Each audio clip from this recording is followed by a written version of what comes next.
భాగ్యాధిపతి కుజుడవట వలన పొట్టు ధాన్యములు, ముళ్ళ ధాన్యములు, ఎర్ర ధాన్యములు బాగా ఫలించును, ఎర్ర భూములు బాగా ఫలించును. అర్ఘాధిప వ్యాపారం మీద రవి అధిపతి అయినాడు. అర్ఘాధిపతి అవటం వలన గిట్టుబాటు ధరలు లేకుండా సామాన్య వర్షములు, ప్రజలు ఆకలి బాధలతో పడుదురు. రాజులకు పరస్పర యుద్ధము కలుగును.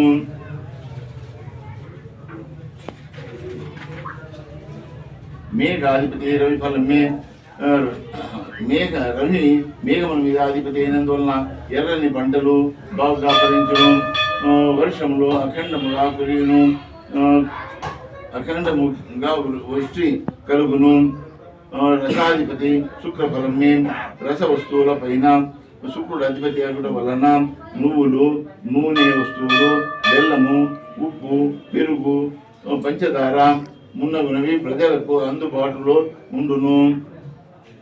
నీరసాధిప బుధఫలమే నీరస వస్తువుల మీద బుధుడు అధిపతి అయినందువలన వివిధ రకములైన ధాన్యములు, రత్నములు, మాణిక్యములు సమృద్ధిగా ఫలించును. పురోహితాధిప బుధుడు అగట వలన మంచి వారికి మంచి కలుగును.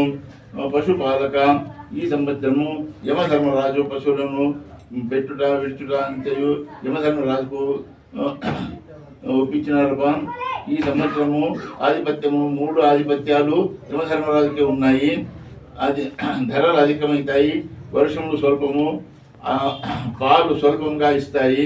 పశువులు అనారోగ్యంతో గురి ఉంటాయి. పశువులు వర్ష సూచనం 2 సేరుల వర్షము, గాలి 1 సేరు. 2 సేరుల వర్షంలో దీంట్లో 10 భాగములు సముద్రము పైన, 7 భాగములు పర్వతం పైన, 2 భాగములు భూమి పైన వర్షించును.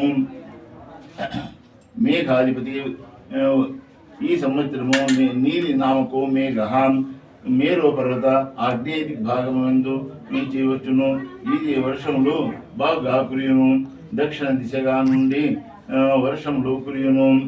అశ్విని కార్తీ ప్రవేశ 13/4/2025 ఆదివారము తెల్లవారుజామున 5:37 స్వాతి నక్షత్రంలో చైత్ర శుద్ధ పౌర్ణిమ తులారాశిలో ప్రవేశించును. ఆరిద్ర ప్రవేశము 22/6/2025 ఆదివారము మధ్యాహ్నము 2:39 భరణి నక్షత్రంలో మేష రాశిలో ప్రవేశము. పుష్కరం నిర్ణయం 9/5/2025 వైశాఖ శుద్ధ ద్వాదశి శుక్రవారము 9:05 గురువు మిథున రాశిలో ప్రవేశము. 9/5/2025 నుండి 20/5/2025 వరకు 12 రోజులు సరస్వతి నదికి పుష్కరము వచ్చును. గురుచార ఫలమే 29/5/2025 గురుడు మిథున రాశిలో ప్రవేశము. మిథును ఈది బాధలు వలన భయం కలుగును. శస్త్ర భయము ఉండును. మేఘములు కొన్ని చోట్ల వర్షించును. గురువు